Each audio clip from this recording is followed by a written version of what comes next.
Kalau tenaga lainnya aku nggak bisa ngecek bahwa kamu bisa apa enggak, nyontek apa enggak, nggak ngerti aku. Kalau aku bu, cek satu persatu 50 orang itu. Oh, soalnya Luar biasa. Cox. dan soalnya Dan inspiring. orang ya pakai vektor kalau nggak tak cek satu-satu, itu aku nggak bisa memastikan mereka beneran bisa atau enggak. Kalau mereka dapat, oh yang penting nggak trauma. Karena itu lucu kok, aku tahu ini yang tadi. Saya tidak coba ya. Karena itu ada aneh. Kalau nulis dulu ya, gue juga akan. Dia ya tak kira-kira lebih. Ini dia muncul dari mana ya? Kadang-kadang jadinya X pangkat 2. Lama-lama jualnya turun X 2. Kok pangkatnya turun sendiri? Tapi itu tak balik. Jadi mereka nyadar kalau kontak, kadang-kadang kalau biasa dia, kontak ini yang cerdas itu.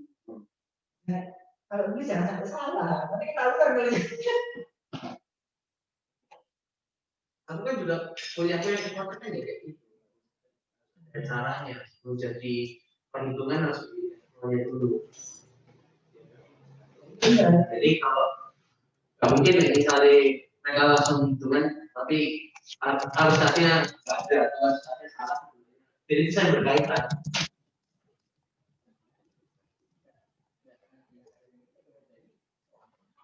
Nanti kami cek lagi dulu Pak, karena yang seperti ini baru.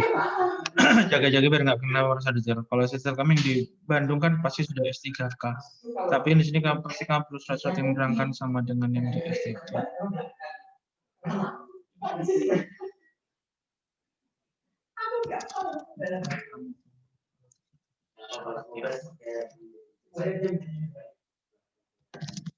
Mas Ben kayaknya jadi agak beda sama Paus. Oh, itu tadi mau saya. Yang di jalan ini. Gak beda.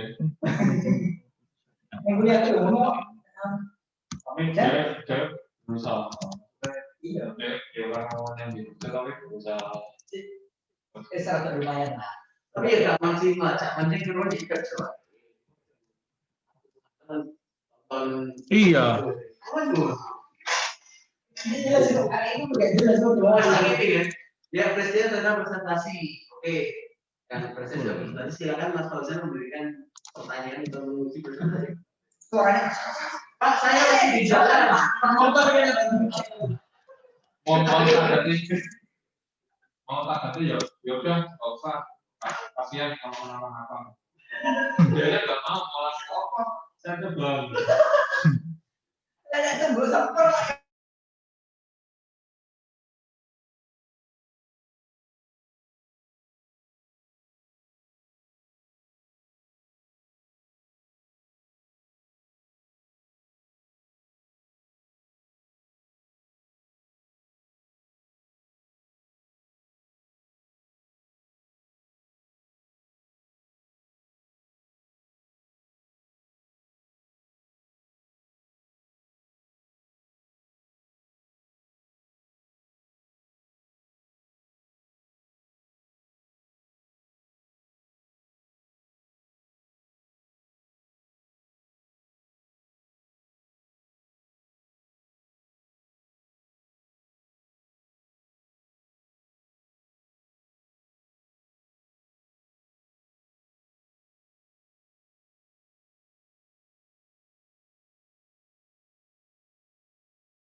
Selamat pagi teman-teman. Silahkan di-on-kan videonya sama mikrofonnya.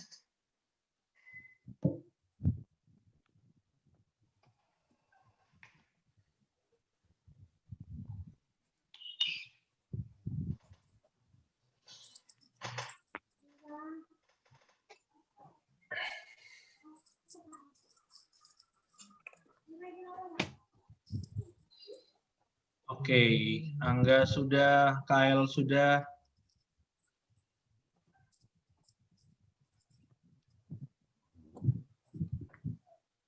Sevia, Febrila.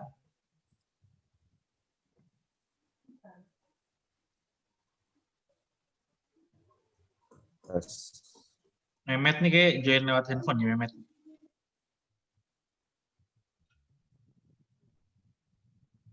Oke.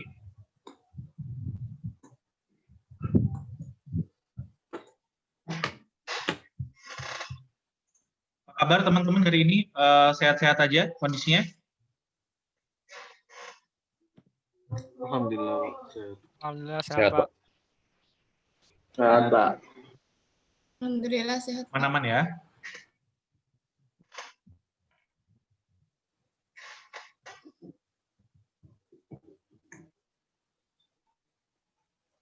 Oke, kemarin kita terakhir sampai di latihan ya, sampai di latihan untuk Cold Winter Method. Udah ada yang coba? Udah ada yang ngulik? Belum? Anyone?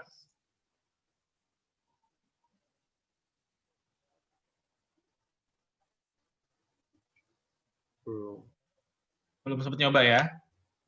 Oke, hari ini kita coba kulik bareng ya untuk Cold Winter Method-nya. Coba saya share screen.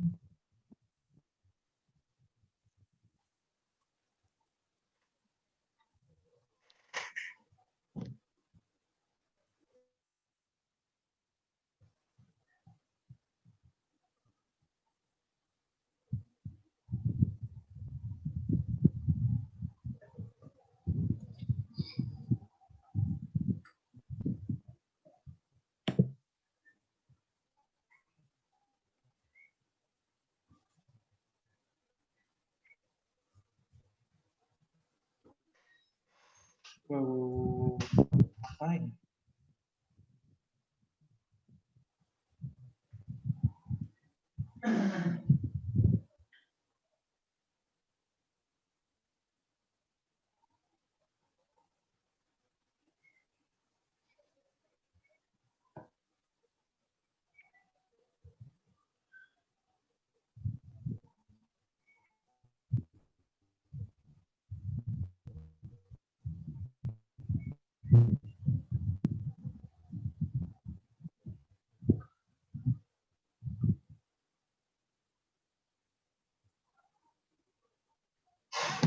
Oke, ini udah kelihatan semua ya?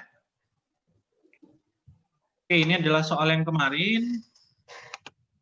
Kemarin kita sudah ngulik sampai dapat level, ya, sampai dapat level. Itu adalah average dari YTB YTA. Kemudian trennya kita juga sudah dapat. Kemarin dengan rumus ini. Kemudian seasonal factor-nya seperti yang contoh kemarin ya, kita bagi antara data sama rata-ratanya. Kemudian seasonal factor yang di sini kita bawa ke sini. Oke. Nah, sekarang adalah gimana kita nyari ST-nya atau levelnya, kemudian trennya, sama seasonal factor-nya. Ya. Nah, kemarin dari rumusnya ini ya, ini saya copy paste dari PowerPoint kemarin, sekarang coba kita hitung. Oke. Pertama kita ngitung seriesnya dulu ya. Jadi alfanya kita pakai 0,15. Jangan lupa kita string. Oke. Kemudian dikalikan dt-nya adalah ini per CTM. CT-nya adalah ini. Oke. Kemudian dalam kurung ditambah 1 minus alfanya ini jangan lupa di string, oke, dikalikan st t-1 berarti adalah ini, oke, ditambah t t-1 berarti ini, oke.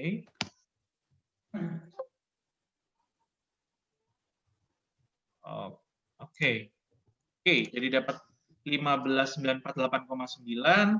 Kalau teman-teman mau dibulatkan ke depan juga bisa. Nanti pakai ini, sorry, oke, atau dibulatkan 2 angka di belakang koma juga boleh. Kemudian untuk trennya, rumusnya adalah beta, oke, beta, jangan lupa di string dulu, kemudian dikalikan series T, berarti ini, oke, dikurangi ST T-1, berarti ini, oke. Berikutnya adalah ditambah 1 minus beta, jangan lupa di string, oke. Berikutnya dikalikan tren T-1, berarti ini, oke. Oke, kita dapat trennya ini, minus 36,5527.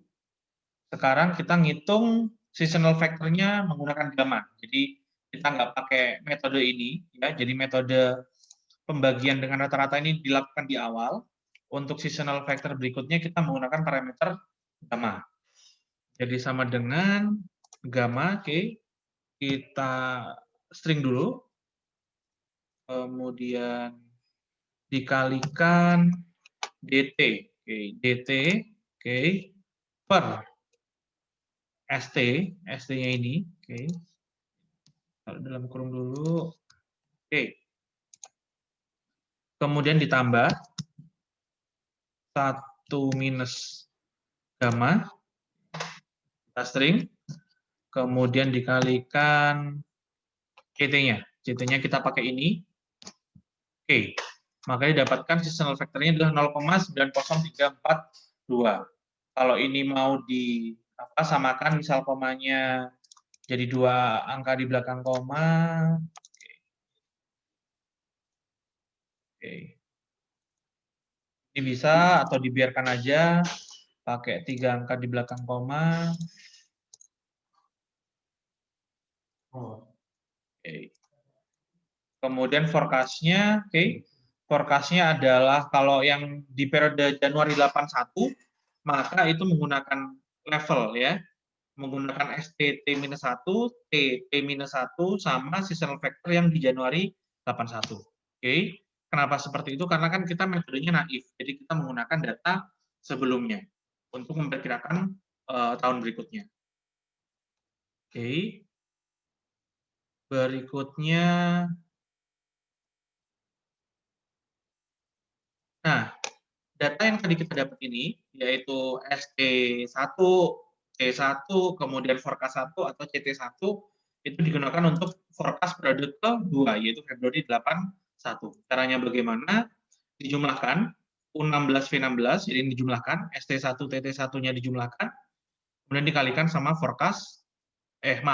dikalikan sama seasonal factor ke-2. Oke, nanti dia dapat data ke-2. Nah, kalau teman-teman sudah melakukan string seperti ini tinggal kita select, kemudian kita drag ke bawah. Ya. Oke. Nah, nanti dia sudah dapat angka seperti ini, baru nanti teman-teman ngedrag kan ini. Jadi di drag dulu ST sama TT-nya, kemudian nanti teman-teman ngedrag yang seasonal-nya. Oke, coba kita cek dulu ya. Nah, ini karena ada kolom kosong, hati-hati ya. Karena ada kolom kosong, kita harus pindah dulu. Jadi dia U-nya adalah U16, V-nya V16. Oke. Kemudian ini adalah U-nya 16, V-nya adalah V16. Oke. Kemudian ini kita select, kita drag ke bawah.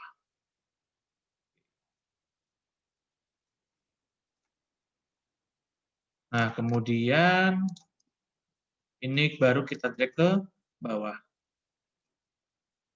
Oke. Ya. Nah, perlu diperhatikan bahwa untuk Desember 81, maka forecast-nya adalah menggunakan data November 81. Ya. Nah, kemudian data Desembernya dibawa kemana? Data Desembernya digunakan untuk data di Januari 82. Oke. Nah, sedikit berbeda dengan yang lain. Untuk periode 82 kan kita sudah nggak punya data real-nya. Oke. Maka kita menggunakan data forecast sekarang. Nah, data forecast-nya diambil dari data Desember 81. Oke. Kemudian kita kalikan R30 dikurangi 24. Jadi R30 ini adalah periode, sekarang asumsinya adalah periode ke-25. Jadi periode 25 dikurangi 24. Yang mana periode 24 adalah periode terakhir. Oke. Baru dikalikan sama seasonal factor. Oke. Nah, kalau di rumus, period ini adalah K, disimbolkan K. Ya, disimbolkan K, itu mewakili period. Oke. Nah, sehingga untuk forecast, period ini menjadi matters, ya, period matters. Karena dia akan jalan terus, ya. Jalan terus, R31 dikurangi 24. Kemudian R32 dikurangi 24. Ya, periodnya jalan terus, dia sebagai parameter untuk menentukan data forecast-nya. Oke. Ini kenapa saya nggak kelihatan teman-teman? Oke. Ya, ini sambil dicoba, teman-teman. Kalau lagi di depan laptop, boleh sambil diisi ya. Boleh sambil diisi, dicek. Hitungan saya udah bener apa enggak, hitungan teman-teman gimana, ya. Kemudian dari data ini, oke, saya buat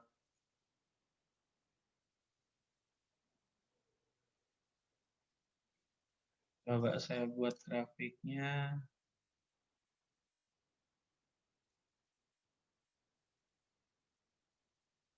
Oke, modelnya seperti ini. Kemudian saya tambahkan data.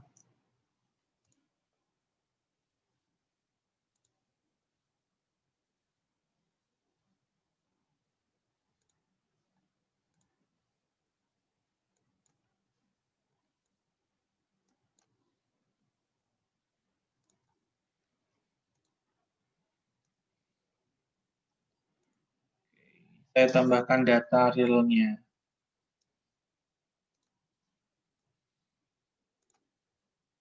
Oke, jadi yang oranye adalah mewakili real data, kalau yang biru adalah mewakili forecast-nya.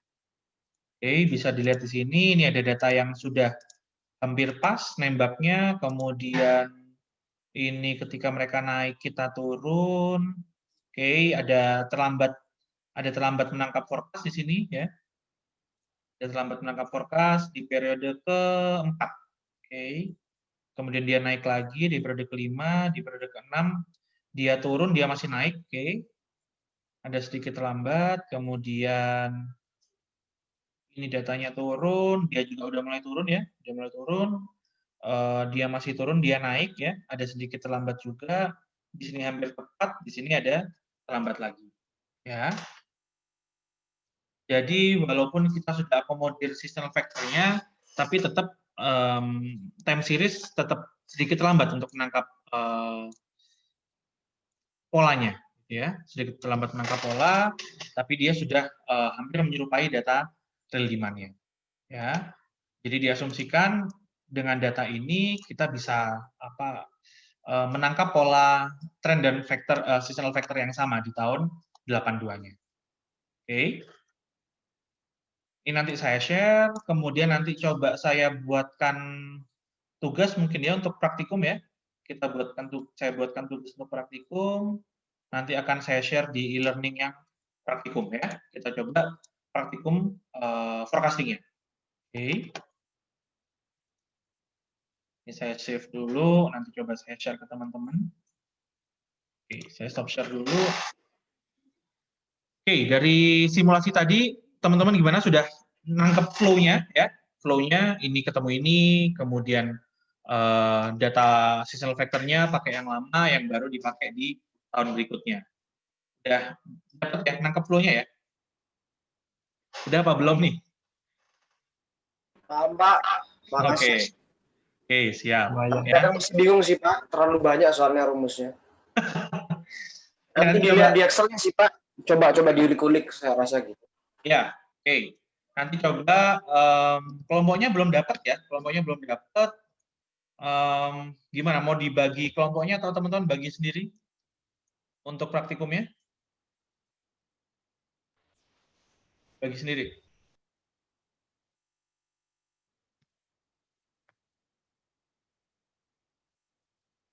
Bagi sendiri apa dibagi ini?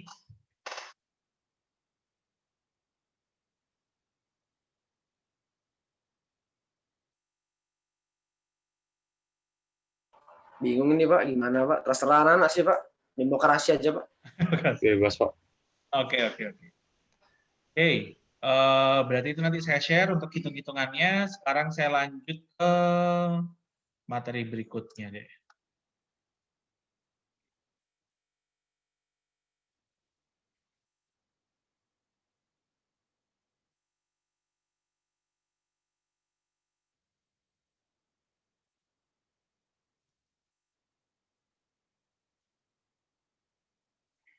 Oke, let's share.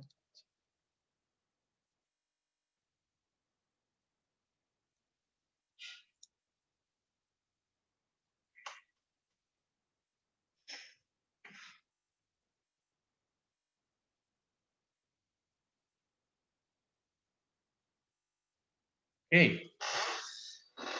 Jadi ini seharusnya sudah tampil di layar teman-teman. Jadi materi berikutnya setelah kita membahas forecast, kita masuk ke S&OP atau Sales and Operations Planning. Atau di beberapa literatur juga disebutkan namanya aggregate planning. Oke. Jadi ada yang menyebut aggregate planning atau disingkat dengan AP, atau ada juga yang menyebut Sales and Operation Planning disingkat dengan S&OP. Oke. Dua terminologinya sama, hanya perbedaan duanya pengertiannya sama, hanya berbeda terminologi saja. Oke. Nah, apa yang akan dibahas? Pertama adalah intronya, kemudian metodenya sama, ada exercise nanti. Oke. Jadi kita merefresh sedikit ya, recall sedikit. Ini adalah figures yang akan kita gunakan selama mata kuliah PPIC. Jadi sekarang kita di sini di Sales and Operation Planning. Oke. Apa saja yang akan kita cakup gitu ya? Yang kita cakup adalah resource planning-nya. Kita melakukan planning dari segi resource, baik material, kemudian tenaga kerja, gitu ya. Berikutnya adalah sedikit mengenai demand manajemennya. Kemudian nanti berikutnya kita akan masuk ke MPS, ya, di mana S&OP dan MPS ini digunakan untuk sebagai front end-nya di Enterprise Resource Planning. Oke. Nah, what aggregate planning also called as S&OP? What is the relation between S&OP and forecasting? Okay. What is the function of S&OP? Okay. Jadi beberapa pertanyaan ini yang akan kita bahas pada hari ini, gitu ya. Nah, kita sebelumnya sudah bahas forecasting. Sebenarnya kenapa kok kita harus belajar forecasting duluan, baru kita belajar S&OP? Ya. Relation-nya di mana? Gitu ya. Hubungannya di mana? Kemudian function-nya apa sih S&OP? Nanti juga akan kita jawab, gitu ya. Kita akan jawab S&OP sebenarnya untuk apa, ya. Dan bagaimana S&OP bekerja nanti kita juga akan belajar di pertemuan hari ini. Oke. Jadi hakikat terminologi sebenarnya S&OP adalah untuk di sini determine aggregate production quantities, ya. Determine aggregate production quantities and levels of resources required to achieve these production goals. Oke. Jadi di sini ada dua tujuan utamanya ya. Pertama adalah determine aggregate production quantities. Ya. Kenapa ini sering disebut namanya aggregate planning? Karena tujuan dia adalah menemukan production quantities secara agregat. Jadi dijumlahkan. Saya ambil contoh. Kalau misal kita bicara mobil gitu ya, mobil Toyota kan ada namanya Avanza, ada namanya Innova gitu ya. Nah, sebenarnya masing-masing produk ini dia punya family, gitu ya. Punya family. Kalau teman-teman akrab, ada mobil-mobil yang masuk namanya family car, gitu ya. Ada produk-produk yang namanya SUV, gitu ya. Ada produk-produk yang namanya SUV itu sport utility vehicle. Ada namanya MPV, gitu ya. Multi-purpose vehicle. Nah, masing-masing family ini punya brand-brand di bawahnya, gitu ya. Atau kalau saya ambil family car, maka ada produk Innova, ada produk Avanza gitu ya. Nah, itu yang masuk di family car gitu misalnya. Ada juga namanya city car gitu ya. Toyota punya Yaris gitu misalnya. Kemudian ada Aigia, Ayla gitu misalnya. Nah, itu adalah family-nya. Nah, aggregate planning ini kita lakukan pada level family. Ya, kita tidak sampai pada level brand-brandnya. Atau kalau di supply chain kita sebut namanya SKU, stock keeping unit gitu ya. Kita bicara Avanza ada berapa unit, kita bicara Innova ada berapa unit gitu. Kita bicara produk family-nya dulu. Ya. Nah, berikutnya kita merencanakan kapasitas yang diperlukan. Ya. Baik operational regulernya berapa, lemburnya berapa, atau kita memilih subkon, ya, subkontrak. Ya, subkontrak ini lazim ya, lazim digunakan di industri saya dulu, misalnya di industri perbetonan, saya mungkin sempat cerita bahwa ada beberapa produsen beton itu yang mensubkonkan produknya ke pabrikan lain, ya. Tapi produknya distempel dengan perusahaan induknya, gitu ya, yang memberikan proyek subkon ke perusahaan lain, ya. Jadi ini lazim digunakan. Di beberapa contoh lain, misal catering, ya, usaha catering, saya pernah tahu beberapa kali ada perusahaan catering yang dia sudah well known gitu lah ya, katakan well known di Surabaya, karena dia overload gitu ya, dia mensubkonkan, gitu ya, dia mensubkonkan di catering lain yang dia sudah punya agreement atau mereka sudah percaya produknya, mereka mensubkonkan beberapa makanan atau beberapa proyeknya ke mitra tersebut, ya. Yang berikutnya adalah rencana tenaga kerja. Ya, kalau kita bicara reguler, kita bicara lembur, maka kita juga akan membahas namanya rencana tenaga kerja. Ya, aggregate planning ini digunakan di mana-mana teman-teman, terutama sangat berguna ketika kita membicarakan industrinya manufaktur. Tapi industri jasa pun seperti kampus, gitu ya, seperti pendidikan, pun mereka sebenarnya harus melakukan aggregate planning, gitu ya. Biasanya dilaksanakan di tiap akhir tahun di tahun sebelumnya gitu ya. Jadi kalau kita bicara tahun 2021 maka aggregate planning ini akan dibahas di akhir tahun 2020. Biasanya di kuartal 4 itu akan mulai berbicara mengenai aggregate planning gitu ya. Kemudian planning horizon ya, berapa lama planningnya biasanya dilakukan untuk minimal 3 sampai 18 bulan ya. Umumnya sih 12 bulan biasanya untuk 1 tahun kerja gitu ya. Tapi ada juga beberapa perusahaan yang dia melakukan offsetting gitu ya, melakukan offsetting sehingga targetnya dan planningnya di-achieve selama 18 bulan gitu ya. Nah, berikutnya ini ada traditional planning ya, traditional planning. Traditional planning sisi kiri ya, teman-teman, sisi kiri itu biasanya dilakukan oleh beberapa perusahaan plat biru ya, plat biru, plat merah ya, plat merah. Seperti yang saya tahu itu di petrokimia, gitu ya. Di petrokimia itu masih melakukan traditional planning. Pada saat saya magang dulu ya, pada saat saya magang dulu, mereka masih melakukan yang namanya traditional planning. Nah, ciri khasnya apa traditional planning? Ciri khas traditional planning itu mereka melakukan planningnya sendiri-sendiri. Departemennya ada sendiri-sendiri. Jadi ada departemen sales, ada departemen production gitu ya. Jadi nanti salesnya bicara nih, oke, kita targetin salesnya di tahun depan kita penjualan 1 juta karung pupuk misalnya. Target itu dilempar ke production. Sehingga biasanya yang kalah kabut productionnya nih, waduh, targetnya 1 juta karung men gitu ya. Cukup nggak kita ya gitu ya. Kadang-kadang sehingga keputusannya terjadinya di production gitu ya. Productionnya teriak-teriak ke sales. Nggak mungkin nih, targetku nih ketinggian. Dengan kapasitas klan kita sekarang nggak mungkin nih 1 juta production. Gitu. Pokoknya salesnya nggak mau tahu, pokoknya taunya targetnya 1 juta karung aja, gitu ya. Nah itu sehingga kadang kala menimbulkan adanya clash atau chaos gitu ya selama masa planning. Nah untuk modern planning biasanya mereka menjadikan satu, didudukin bareng ya, didudukin bareng, kita bikin rapat namanya sales and operation planning. Jadi orang salesnya datang, orang operationnya datang ya. Orang operationnya biasanya diwakilin sama teman-teman dari divisi production gitu ya, duduk bareng, kita sampaikan kondisi salesnya gimana, kemudian dari pimpinan mintanya achieve berapa, dari production juga nyampaikan nih, kita mampunya segini, material kita sisanya segini, kalau mau segini berarti kita harus mendatangkan material segini, dengan konsekuensi adanya penambahan cost segini, gitu ya. Nah, ini terjadi di Sales and Operations Planning. Jadi duduk bareng. Dan ini yang kiranya harus kita lakukan, mulai kita lakukan gitu ya.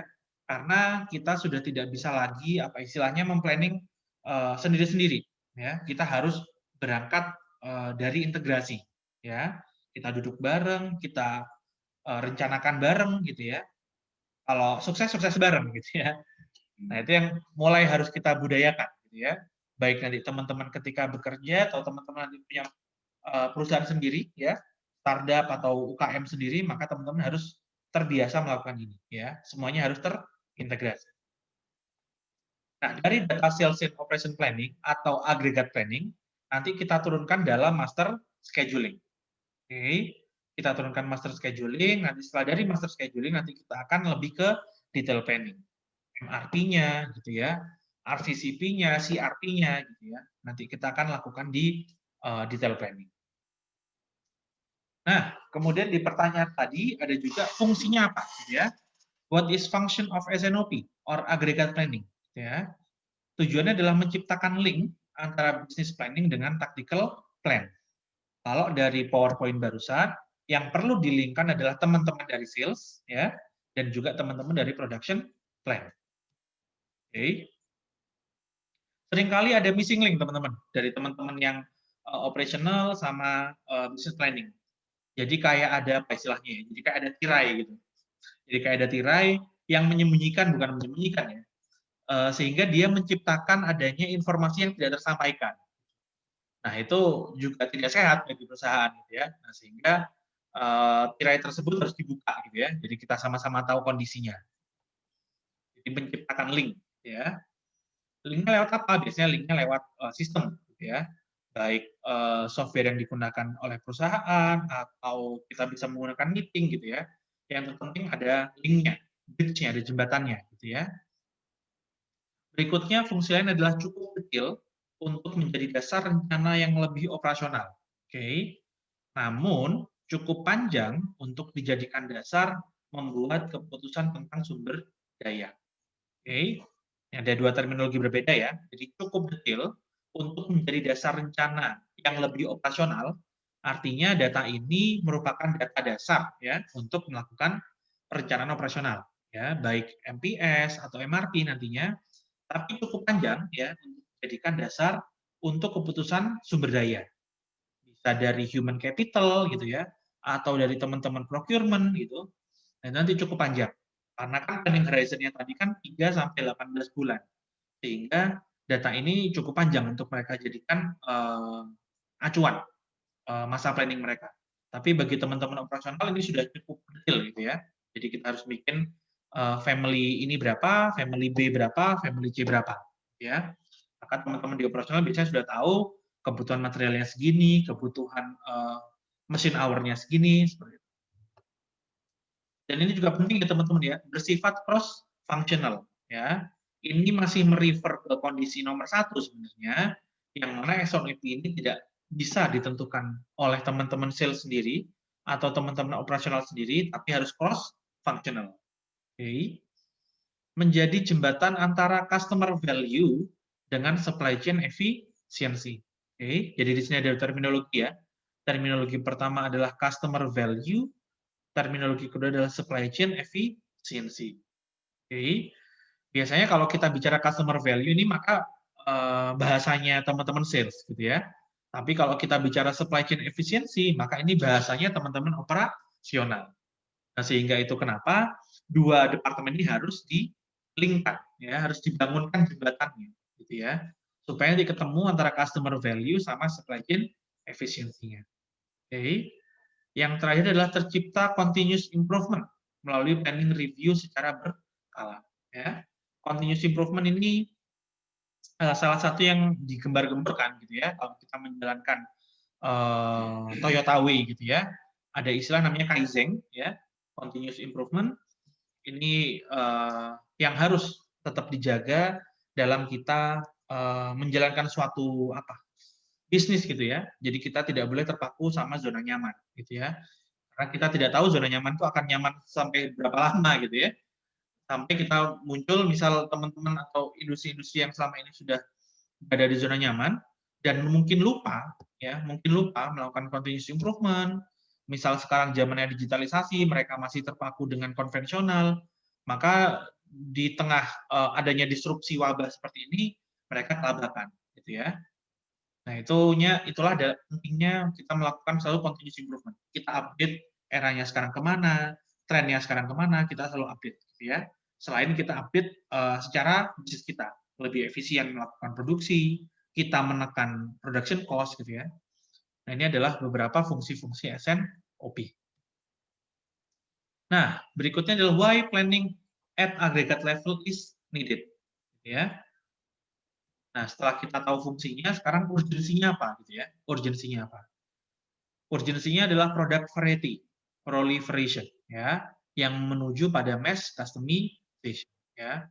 Mungkin seperti yang sudah saya sampaikan di minggu lalu, gitu ya, atau di mata kuliah sebelumnya, bahwa misal kita sekarang berbicara mengenai mobil, gitu ya, mobil itu sekarang bisa kita custom, gitu ya, baik dari warna, tipenya, transmisinya, gitu ya. Jadi banyak hal-hal yang dulu itu sudah menjadi satu paket, gitu ya. Jadi di pasaran adanya Toyota Innova yang manual, gitu ya. Mau nggak mau kalau kita pengen matic sudah adanya manual, gitu ya. Nah, beda halnya kalau sekarang kita bisa inden dulu nih, istilahnya inden, kita PO di awal-awal. Gitu. Saya maunya pokoknya Toyota Innova yang matic, gitu. Saya nggak mau manual, gitu ya. Nah, sekarang hal itu dimungkinkan dengan adanya aggregate level di awal, ya, dengan adanya aggregate planning di awal. Nah, adanya beberapa permintaan customer atau konsumen di awal yang apa istilahnya, yang mana dulu itu adalah sebuah produk jadi, sekarang ditarik menjadi customization, yang kemudian itu diproduksi dalam jumlah banyak, gitu ya, itu yang dinamakan mass customization, ya. Jadi modifikasi massal, gitu ya, customisasi massal. Itu adalah hakikatnya, gitu ya, itu adalah seperti itu kronologinya. Kemudian adalah increasing customer base, ya, increasing customer base. Jadi kalau dulu mungkin sebelum adanya mobil matic, orang kalau mau belajar mobil kan ya mau nggak mau manual, gitu ya.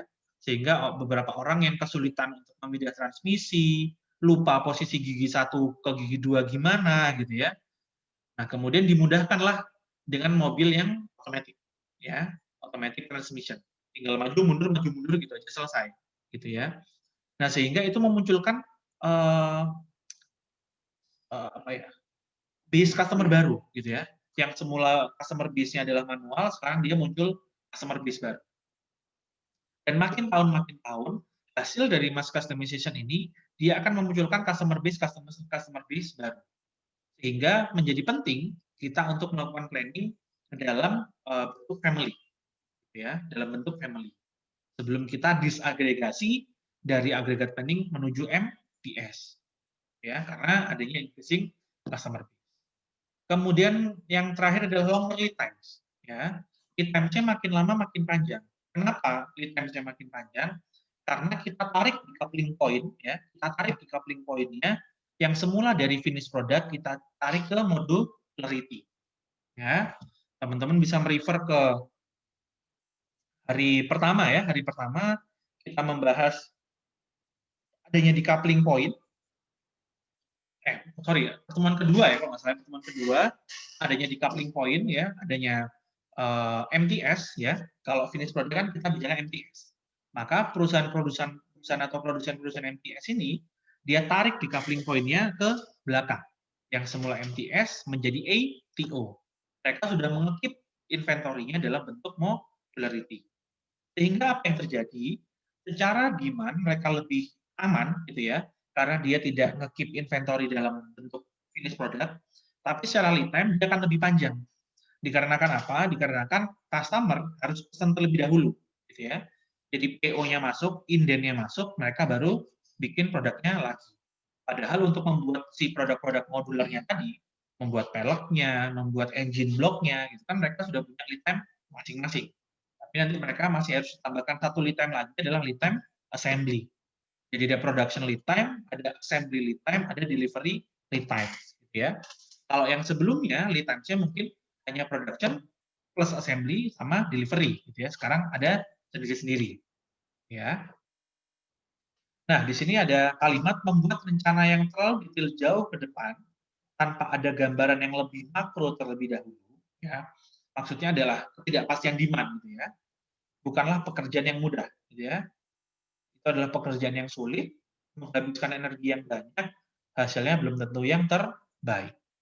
Jadi ada cerita dulu dari Prof. Nyoman ya, waktu saya ikut sertifikasi, beliau cerita sebelum beliau terjun atau berkiprah sebagai dosen, beliau sebelumnya bekerja di Philips. Ya. Philips itu dulu aggregate planning-nya masih belum akomodatif terhadap naiknya customer base, gitu ya. Sehingga mereka melakukan aggregate planning yang cukup detail. Akibatnya apa? Akibatnya adalah kita lakukan planning di minggu sebelumnya, gitu ya. Kita lakukan planning di minggu sebelumnya. Minggu depannya kita bukan mengeksekusi planningnya, tapi kita revisi planningnya, gitu ya. Karena mereka sudah melakukan planning yang terlalu detail. Jadi Senin merevisi planning untuk hari Rabu, Selasa merevisi planning untuk hari Kamis, gitu ya. Padahal seharusnya planning itu bisa dieksekusi langsung di minggu depan, ya. Sehingga muncul kenapa rencana tidak boleh terlalu detail jauh ke depan kalau kita nggak punya gambaran tentang kepastian demand di masa mendatang. Oke. Nah, berikutnya input dan output-nya apa sih untuk kita membuat SNOP ini, gitu ya. Inputnya adalah statement of anticipated demand, ya, from marketing and sales. Jadi anticipated demand itu misal kita adalah garment, gitu ya, garment, maka salah satu anticipated demand-nya adalah adanya ibadah tahunan, gitu ya, seperti hari raya atau Natal, gitu ya. Kalau hari raya biasanya garment berlomba-lomba bikin produk gamisnya atau baju kokonya, gitu ya. Nah, ini adalah anticipated demand, di mana permintaannya bisa melonjak sewaktu-waktu, tapi bisa kita antisipasi, ya. Berikutnya adalah confirmation of new product design availability. Oke, adanya new product design, ya. Ini juga reguler dilakukan, gitu ya. Reguler dilakukan dan biasanya muaranya adalah brand image baru, gitu ya, brand image baru, atau muaranya adalah penekanan cost, gitu ya. Yang semula kita menggunakan kaca, bisa nggak direduksi dalam bentuk plastik, gitu ya, supaya mereduksi cost-nya. Ya, kemudian didesainlah yang baru, tapi lebih secara desain lebih oke, gitu ya, lebih ergonomis, lebih eye catching, gitu ya. Nah, ini datanya dari engineering, gitu ya. Itu kenapa untuk melakukan SNOP kita tidak bisa sendiri-sendiri. Baiknya adalah cross functional. Oke. Berikutnya adalah indication of capabilities and capacities, ya. Kalau teman-teman marketing sales sudah state, oke, demand-nya regulernya segini, anticipated-nya segini, maka munculnya segini, gitu ya. Nah, dari teman-teman produksi atau manufacturing siap nggak nih, gitu ya. Nah, sehingga perlu masukan dari teman-teman manufacturing. Berikutnya adalah estimate of financial resources required dari teman-teman finance. Teman-teman finance diundang.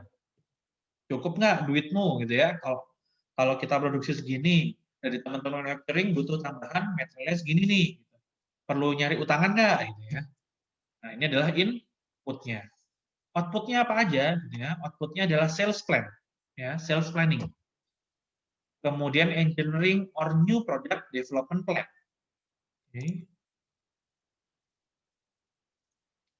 Kemudian supply plan. Oke, supply plan. Ini dikeluarkan oleh teman-teman manufacturing. Kemudian financial plan ini dikeluarkan oleh teman-teman finance, ya. Kemudian, nah ini yang menarik, ada backlog projection, ada inventory projection. Oke. Jadi kemungkinan kelebihan produknya di akhir ditentukan, ya. Biasanya yang menentukan adalah bapak-bapak atau orang-orang yang levelnya sudah di strategis, gitu ya. Mereka bisa menentukan nggak apalah, nge-keep aja lebihan 10 atau lebihan 100, gitu ya. Ini juga mengantisipasi, gitu, kalau misalnya ada demand-demand dadakan. Nah, ini biasanya proyeksinya dilakukan oleh teman-teman yang sudah di level strategis, ya. Sehingga kenapa waktu awal kita membicarakan forecast, kita membeda-bedakan, ya. Ada forecast yang levelnya operation, ada levelnya yang tactical, ada levelnya yang strategic, ya. Karena job desk-nya masing-masing, gitu ya. inventory projection. Nah, kemudian metodenya nih, gitu ya. Nah, sebelum memasuki metodenya, kita harus tahu dulu bahwa kondisi sekarang itu adalah kita sedang mengalami masalah sulit, gitu ya, untuk menentukan sebuah kapasitas yang bisa agile, gitu ya, menyesuaikan kondisi demand yang ada di pasar. Gitu ya. Jelas kondisi demand sekarang penuh ketidakpastian, gitu ya. Udah rasanya susah, kena pandemi lagi, gitu kan ya, kan makin nggak enak, gitu ya. Nah, sehingga capacity yang agile ini semakin dituntut sekarang. Ya. Nah, kapasitas ini kaitannya kemana sih? Gitu ya. Kaitannya kemana? Nah, kaitannya yang pertama adalah inventory. Ya. Jelas ke produk akhirnya. Kita nyimpen inventory nggak? Inventory yang boleh disimpan berapa banyak? Gitu ya. Kemudian overtime. Ya, kadang-kadang kita melakukan efisiensi sehingga dampaknya adalah kita melakukan overtime. Ya. Tapi overtime pun juga ada biayanya, ada cost-nya gitu ya. Nah, berapa overtime yang kita bolehkan gitu ya. Kemudian backlog. Backlog tadi adalah berapa jumlah demand yang boleh kita tidak cukupi gitu ya. Tentu backlog ini keputusannya perlu diambil oleh pihak strategis karena kaitannya adalah brand kita gitu ya. Kalau brand kita sudah terkenal tidak bisa mencukupi permintaan-permintaan yang datang, maka jelas brand kita akan jelek namanya gitu kan ya. Ah, pindah aja lah. Kalau aku pesannya banyak kan nggak bisa kok di produsen itu gitu ya. Nah, itu akan berdampak pada performa kita, service level kita. Sehingga perlu kita tentukan backlog-nya berapa yang dibolehkan. Berikutnya adalah subkontrak ya, seperti yang disampaikan di awal tadi. Kalau kita punya demand yang nggak bisa kita penuhi, apakah baiknya kita subkontrak aja gitu ya. Kita subkonkan atau kita overtime kan gitu ya. Nah, itu beberapa keputusan-keputusan yang ada di SNOP ya. Berikutnya adalah hiring and firing. Jadi berapa yang harus kita hire, berapa yang harus kita rumahkan atau kita lay off gitu ya. Nah, itu adalah beberapa keputusan dalam SNOP. Oke, some key principles ini sedikit recall sebelumnya ya. SNOP must be cross functional. Oke. SNOP must be cross functional. SNOP can be in terms of aggregate units, monetary figures, and man hours. Ya, jadi beberapa terminologinya dalam SNOP ini kita gunakan itu man hours, kemudian monetary figures. Oke, jadi ada uang, ada man hours, gitu ya, ada inventory juga di SNOP. Kemudian demand management is more important than demand forecast. Ya, ini menjadi penting sekarang teman-teman, di mana demand management ini dia yang bisa mengakali istilahnya, mengakali ketika forecast kita tidak tercapai, gitu ya. Ketika forecast kita tidak tercapai, demand management ini yang biasanya bermain. Nah, apa saja upayanya dalam demand management? Contohnya adalah pemberian promo, gitu ya. Kalau sales plan kita tidak sesuai dengan forecast kita, maka kita bikin promo, ya, bikin promo. Paling enggak konsumen tahu dulu produk kita seperti apa, gitu ya. Nah, harapannya setelah konsumen tahu produk kita, mereka akan melakukan namanya repeat order. Ya, kita lakukan promo, teman-teman repeat order. Nah, setelah mereka repeat order, kita ingatkan lagi sama produk kita, gitu ya, supaya mereka melakukan advance buying, gitu ya. Setelah mereka beli, kemudian mereka mau beli lagi, gitu ya. Kok lama nih konsumen kita nggak balik, gitu ya, coba kita ingetin. Nah, biasanya yang sekarang sering ada itu kan, kalau teman-temannya email, teman-teman sudah pernah pakai Grab, gitu ya, maka biasanya mereka akan ngasih notifikasi lewat email. Gitu. Ada promo ini nih, promo gajian, gitu ya, promo liburan panjang, gitu ya. Nah, itu beberapa upaya demand management. Oke. Nah, tadi kita bicara ada namanya komponen biaya. Oke, monetary figures. Apa saja sih ya dalam monetary figures?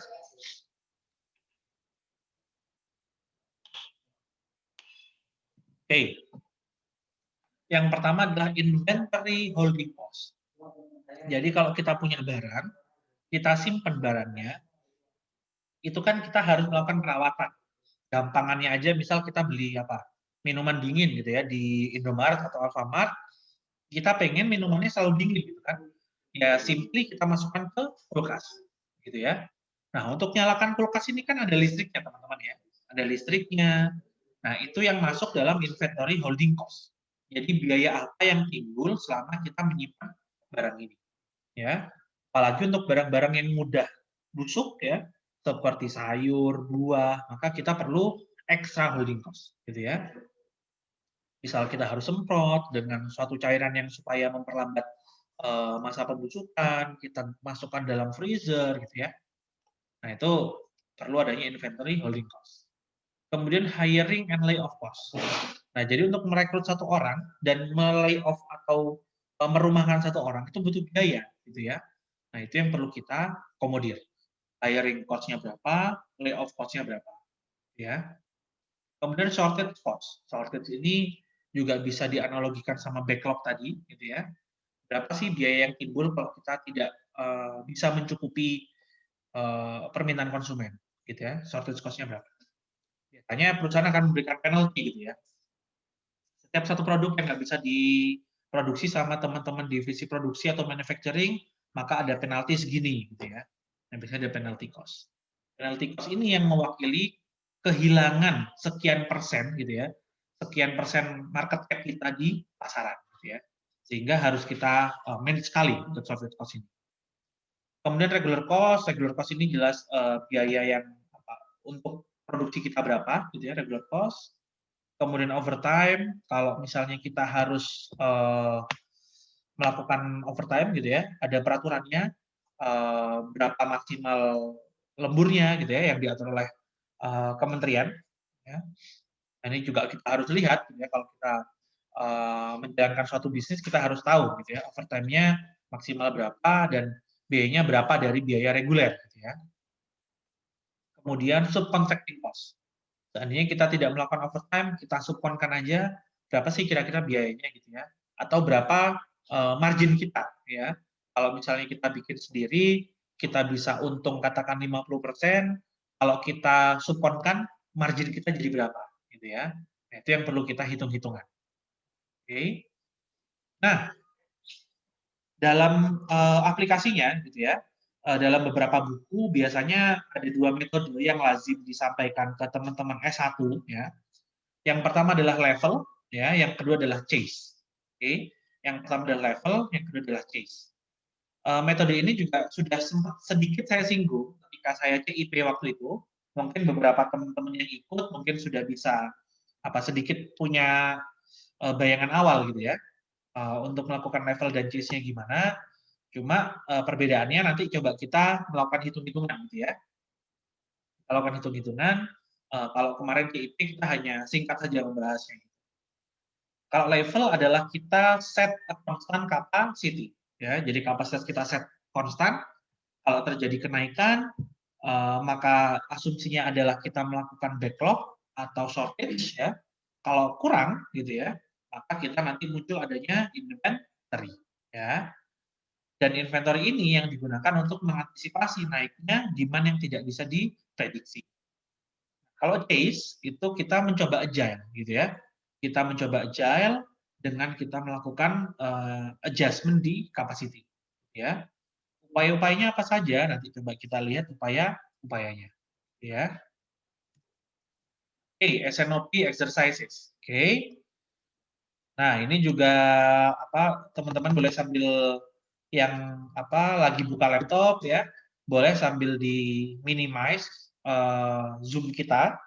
Kemudian teman-teman coba plottingkan data-data ini ke dalam Excel, gitu ya. Oke, coba kita baca. A company is to plan workforce and production levels for the 6-month period.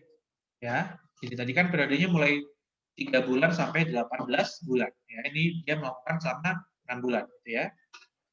The firm produce a line of disk drive, jadi mereka bikin hard disk, gitu ya, for mainframe computers that are plug compatible with several computers produced by major manufacturers. Jadi selain komputer yang kita bikin, di sini juga kompatibel untuk beberapa produk PC yang lainnya, gitu ya. Forecasted demand, ya.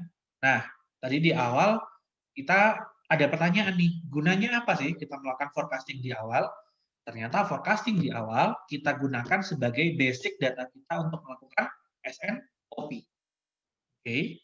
Jadi itu digunakan untuk kita melakukan SNOP.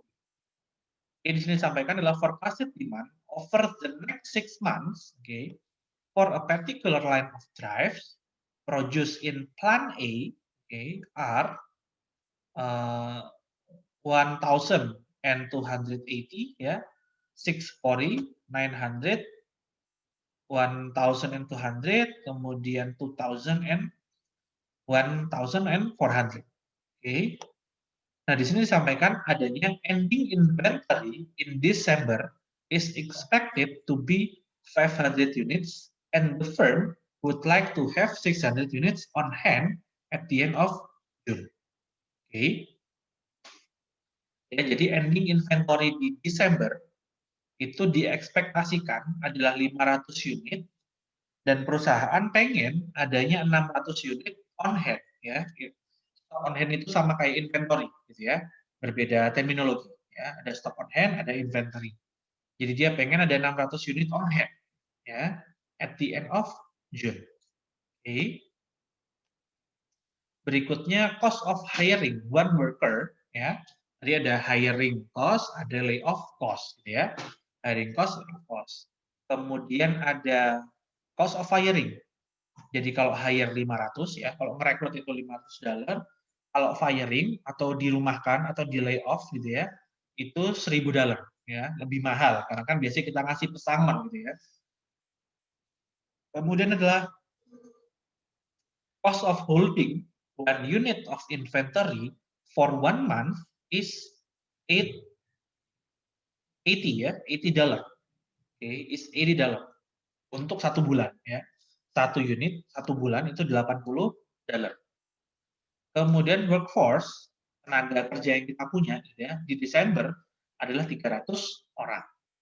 Oke. Kemudian ada kalimat in the past the plant manager observed that over 22 working days, jadi selama 22 hari kerja dengan workforce level sebanyak 76 orang gitu ya. The output of the firm is 245 disk drive. Oke. Jadi observasi yang dilakukan oleh plant manager selama 22 hari kerja dengan tenaga kerja sebanyak 76 orang, output hard disknya adalah 245 unit. Ya. Sehingga one worker on average produce is 0.15653 units in a day. Ya. Di bentuknya koma, bisa dimampatkan ke belakang koma atau 2 belakang koma boleh. Ya. Units in a day. Nah, sekarang pertanyaannya adalah berapa SNOP ya? Bagaimana metode SNOP yang kita lakukan? Oke. Saya break sampai sini dulu ya, saya break sampai sini dulu. Saya stop share dulu. Teman-teman silakan coba memplottingkan ini ya. Coba memplottingkan ini. Boleh di screen capture atau di foto. Teman-teman coba catat data-data ini, kemudian nanti coba kita lakukan hitung-hitungannya, gitu ya. Saya stop share bentar sambil teman-teman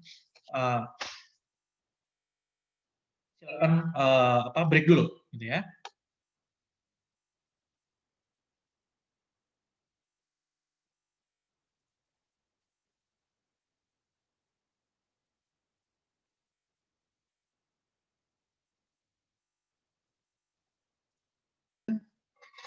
Saya lanjutkan ya. Coba saya share screen sekarang SNOP. Oke, harusnya sudah terlihat ya sekarang ya. Bentarin dulu. Oke. Nah, tadi ini data yang kita dapat ya. Ada data yang kita dapat Januari sampai Juni ya, 6 bulan. Kemudian datanya adalah ini. Oke. Nah, di sini saya buat lagi ada real-nya gitu ya. Nah, perbedaannya apa? Perbedaannya adalah di kalimatnya tadi gitu ya. Pada Desember ya, pada Desember itu diambil sebanyak 500 ya, diambil sebanyak 500 sebagai inventorinya. Gitu ya. Jadi dari data yang kemarin gitu ya, data yang kemarin itu kita sudah punya 500 stock on hand gitu ya dari bulan Desember. Sehingga kalau kita diminta untuk produksi sebanyak 1.280 di Januari, artinya kita masih memiliki 500 stok. Sehingga realnya kita kurangkan 1280 sama 500. Ya, hati-hati. Ini kalau dalam soal itu biasanya jadi jebakan, ya. Kalau teman-teman ambil sertifikasi atau teman-teman sedang lomba gitu ya, biasanya kalimatnya ada kalimat-kalimat jebakan. Oke.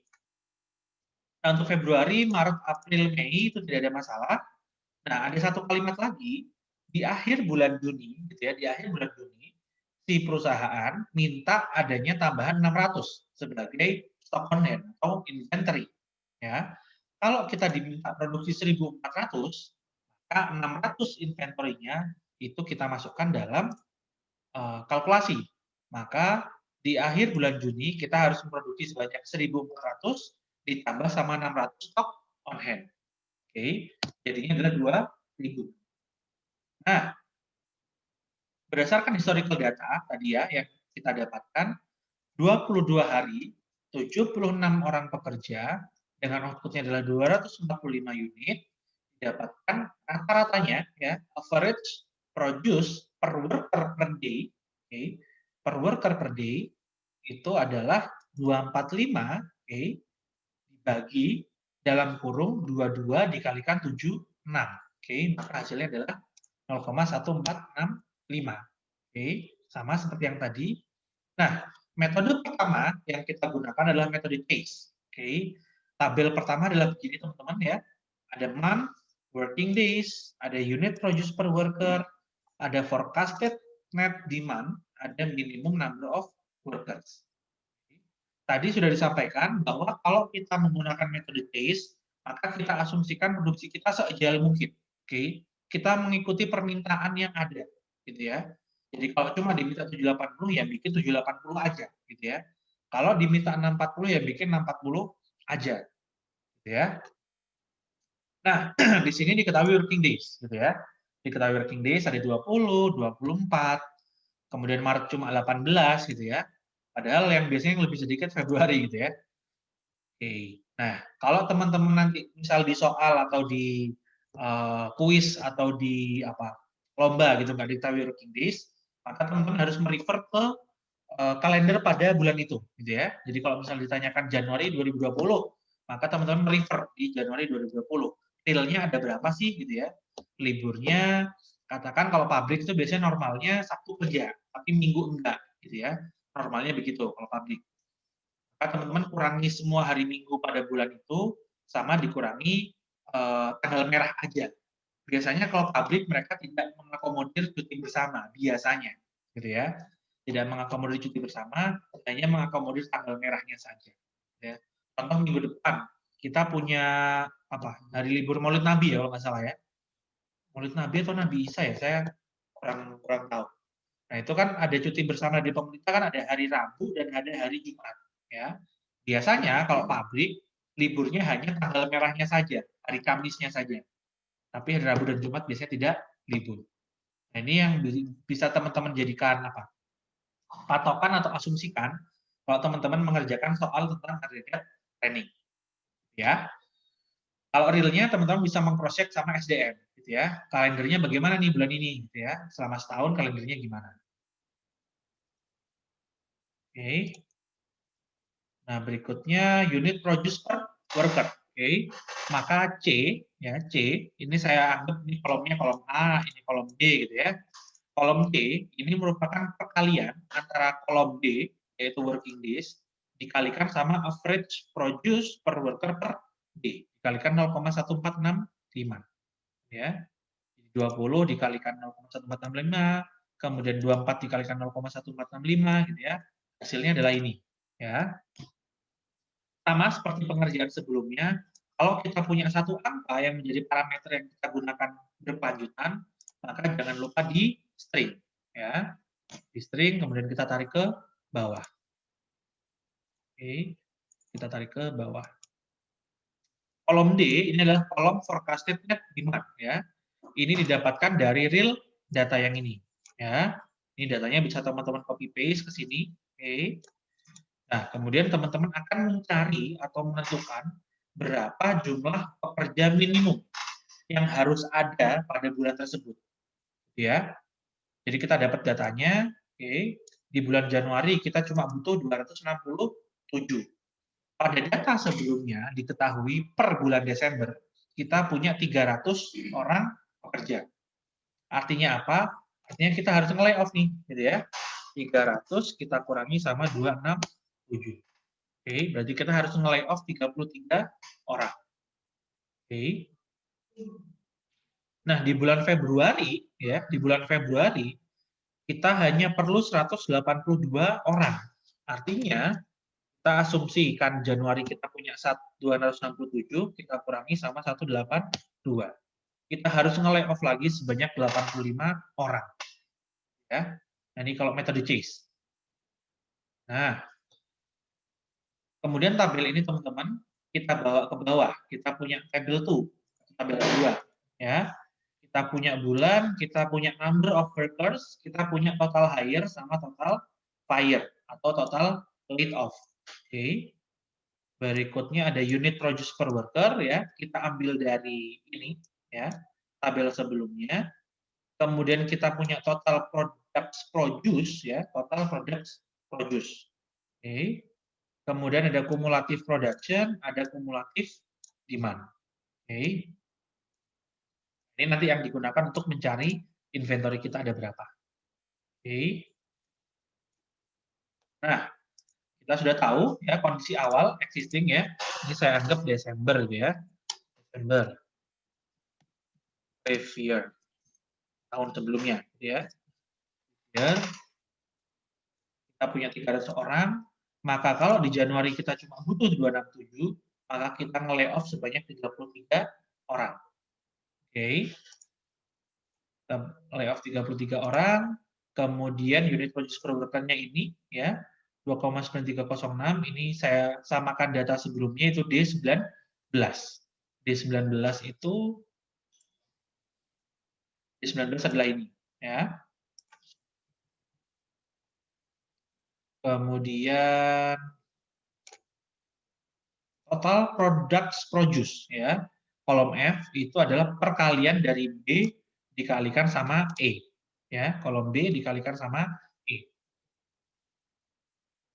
Kemudian kolom G itu adalah cumulative production. Kan kita tadi bicara produknya adalah produk hard disk gitu ya. Produknya solid ya. Jadi 1 unit, 2 unit beda sama kalau misal kita beli minyak atau beli gula gitu ya. Itu kan kita bisa beli 1,5 kilo gitu ya. Nah, ini kan karena bentuknya solid, maka kita tidak bisa bicara desimal. Sehingga kita bulatkan ke atas. Oke, kita bulatkan ke atas, maka ini jadinya 783 gitu ya. Kalau 640 jadinya 641 gitu ya. Atau boleh teman-teman bulatkan ke bawah, 640. Kalau komanya dia tidak terlalu tinggi gitu kan. Kalau dulu zaman SD atau SMP kan kita punya semacam apa? Peraturan tidak tertulis gitu ya. Kalau bilangannya di bawah 5, maka kita bisa bulatkan ke bawah, gitu ya. Kalau bilangannya di atas 5, maka kita bisa bulatkan ke atas, ya. Jadi ini misal saya bulatkan ke atas jadi 783, yang 640 saya bulatkan ke bawah jadi 640, ya. Yang 902 saya bulatkan ke bawah juga, gitu ya. 1200 saya bulatkan ke bawah juga. Yang 2001 saya bulatkan ke atas, ya. Jadinya 2002, ya. Yang 2000,150 saya bulatkan ke bawah. Oke. Nah, ini adalah kumulatifnya ya, kumulatifnya. Oke, kumulatifnya ini saya jumlahkan jadi bulan Januari saya jumlahkan sama bulan Februari. Oke. Bulan Maretnya adalah penjumlahan Januari, Februari, Maret gitu ya. Oke. Kemudian kumulatif demand. Kumulatif demand ini adalah dari demand yang ini ya, dari demand yang real kita kumulatifkan ya. Kita kumulatifkan, nanti dia dapat ini 780, 1420. Nah, sehingga kalau ada kelebihan produksi, maka itu menjadi inventory kita. Oke, maka itu menjadi inventory.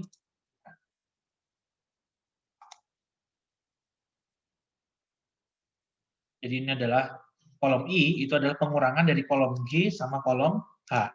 Jadi 783 dikurangi 780, 1423 dikurangi 1420 ya. Nah, yang harus hati-hati tadi permintaan pimpinan kita bahwa adanya inventory ya, inventory sebanyak 600 ya. Inventory 600 kalau kita ngurangkan dari sini ya, sebenarnya kan cuma 7 gitu ya. Tapi 600 ini kan sudah kita masukkan ke kondisi demand kita ya. Sudah kita masukkan kondisi demand kita sehingga nanti akan terjadi inventory 600 plus 7 ya, 600 plus 7. Oke. Sehingga total inventory kita di akhir adalah 631.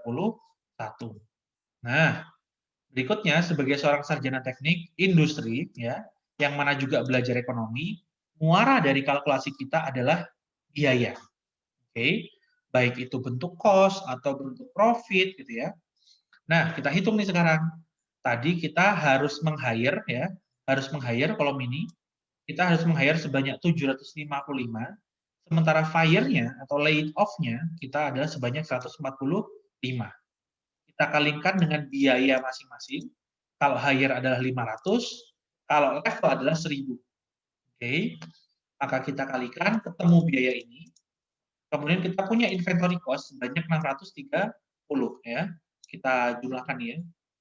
631 gitu ya. 631 ketika kalikan sama 80. Maka ketemu ini gitu ya. Ini sehingga hasil akhirnya adalah 572.900 $. Jadi biaya untuk merunning ya selama bulan Januari sampai Juni itu adalah 572.900. Sehingga kita tanya nih ke bagian finance, ada nggak dana segini ya? Nah, kalau misalnya ada, berarti nggak perlu mencari tambahan dana untuk running. Kalau kiranya nggak ada, maka kita perlu mencari tambahan dana atau kita melakukan penghematan. Ya. Nah, berikutnya untuk level, ya, untuk level. Nah, ini untuk level sedikit berbeda dengan case ya. Kalau tadi kita bicara case kita adalah mengejar gitu ya, kita agile. Jadi kalau kita demand-nya turun ya turun, demand-nya naik ya naik gitu ya. Kalau level ini adalah kondisi yang lebih ideal gitu ya. Yang mana kita mencoba men-setting satu kapasitas gitu ya, sehingga kita tidak banyak menaik turunkan level pekerja. Ya. Pasti kan nggak bagus juga image-nya di masyarakat gitu ya. Kalau perusahaan kita terkenal gampang hire dan gampang layoff gitu ya. Dan pekerja mana yang dia tidak pengen kestabilan ekonomi gitu ya. Nah, sehingga biasanya level ini yang more preferable gitu ya, more preferable. Jadi kita ketahui ini data yang sama seperti data yang kita gunakan di case. Kemudian untuk table 1, oke, table 1 ini kita juga menggunakan data yang sama, working days, kemudian unit produce per worker. Nah, yang sedikit berbeda ini, kumulatif unit produce per worker. Oke. Jadi ini kita kumulatifkan, jadi 2,93 ditambahkan sama 351 gitu ya. Kalau yang case sebelumnya, kita tidak menjumlahkan unit produce per worker-nya. Oke. Kita tidak kumulatifkan. Nah, tujuannya apa? Tujuannya agar kita punya data kumulatif selama 6 bulan, itu kita butuh karyawan berapa sih? Gitu ya. Nah, untuk forecasted demand-nya juga sama, kita kumulatifkan juga, gitu ya. Sehingga pada kolom G, ya, pada kolom G, nanti kita akan membagi ya antara kumulatif forecasted net demand sama kumulatif unit produce per worker, ya. Sehingga nanti kita akan tahu berapa kumulatif number of workers-nya, gitu ya. Sehingga kita cari di sini, kita ketemu 267, kemudian di sini kita punya 221, di sini kita punya 256, di sini kita punya 273, 343, di sini kita punya 411. Oke, kita punya dari hasil pembagian 7520 dibagi sama 18,3164. Artinya, karyawan yang kita butuhkan untuk merunning ya mulai Januari sampai Juni, kalau kita menggunakan metode level adalah 411 pegawai ya. Kondisi sekarang kita sudah punya 300 ya. Maka yang harus kita lakukan adalah kita merekrut sebanyak 111 orang lagi. Gitu ya. Nah, yang mungkin kita bisa mainkan, yang mungkin kita bisa mainkan adalah si 111 karyawan ini kita hire-nya kapan, gitu ya. Kalau kiranya kita masih bisa menggunakan kondisi 300 ini dengan menyiasati, misal kita lakukan overtime, kemudian kita lakukan subkon gitu ya, sehingga kita maksimalkan kondisi penambahan 111 ini di bulan akhir gitu ya. Nah, maka kita tambahkan di bulan akhir. Nah, kalau seandainya perintah dari pimpinan atau perusahaan adalah kita menyimpan kita menyimpan inventory gitu ya, kita menyimpan inventory nggak apa-apa lah, hire aja per bulan Januari, kita keep sebagai inventory aja kelebihan produksinya gitu ya. Maka kita hire 111 ini di bulan Januari. Oke. Maka total hire-nya adalah di sini ada 111 gitu ya.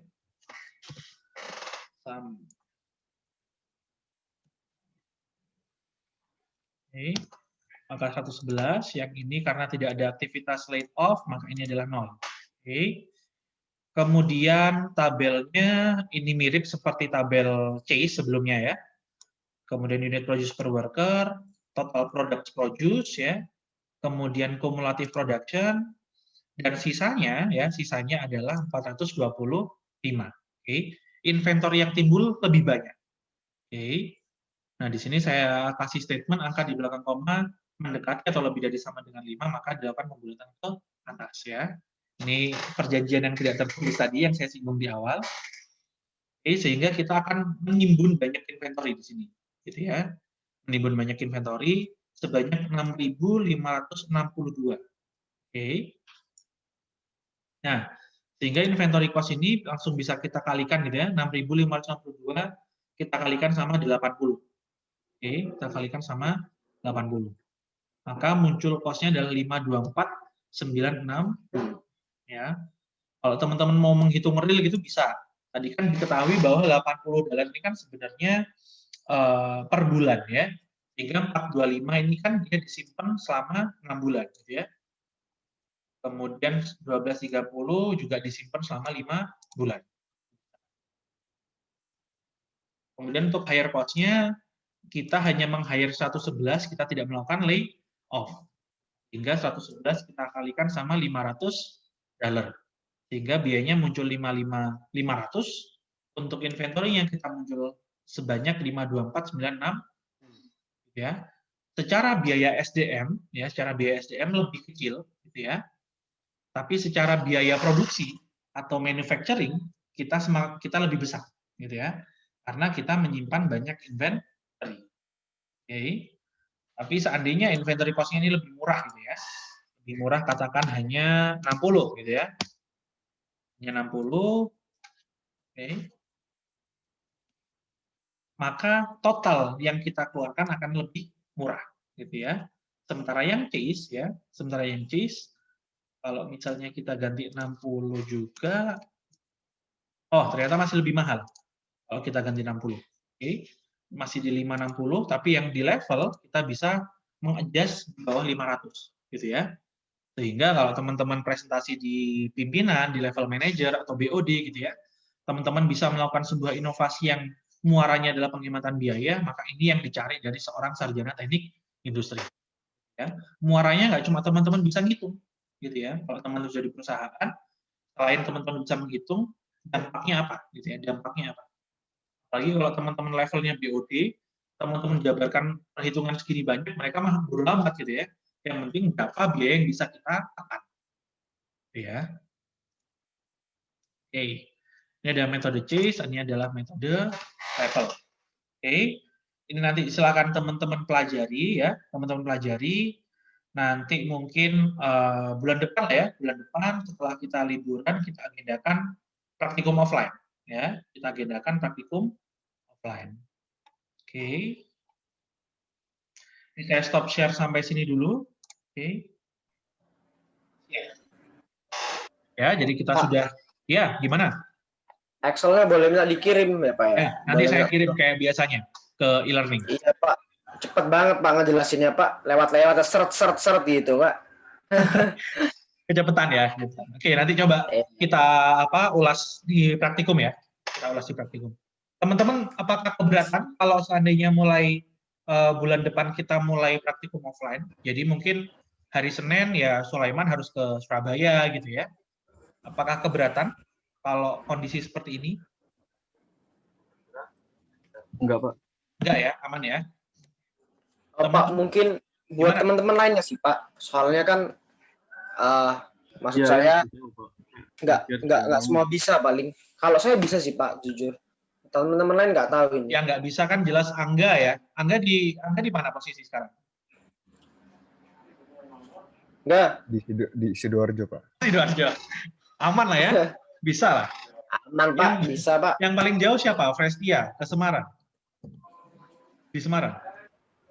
Iya Pak, tapi kalau jauh-jauh hari udah dikasih tahu nggak apa-apa Pak ke Surabaya. Nggak apa ya, aman ya? Iya. Oke. Aman. Berarti coba Senin depan ya, Senin depan coba kita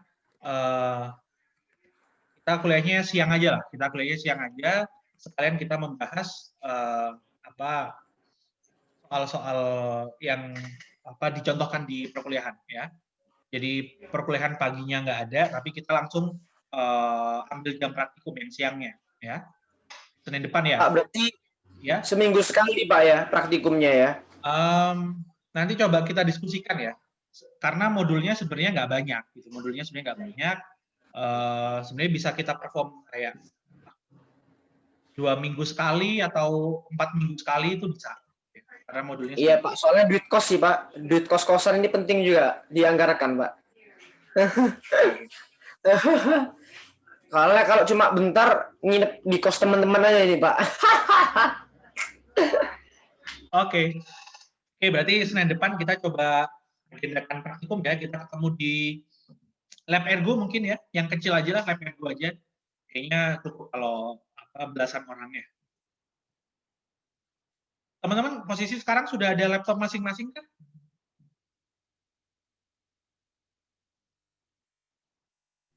Halo, sudah ada laptop masing-masing kan? Posisi sekarang? Ada Pak. Ada ya. Oke, kalau misalnya masih nggak ada, nanti mungkin praktikum boleh join lah, gitu ya. Kalau memang ada atau teman-teman bisa pinjam saudara, pinjam dulu lah, gitu ya. Karena semester 5 ke atas nih sudah mulai banyak yang pakai laptop, gitu ya. Sudah banyak yang pakai laptop.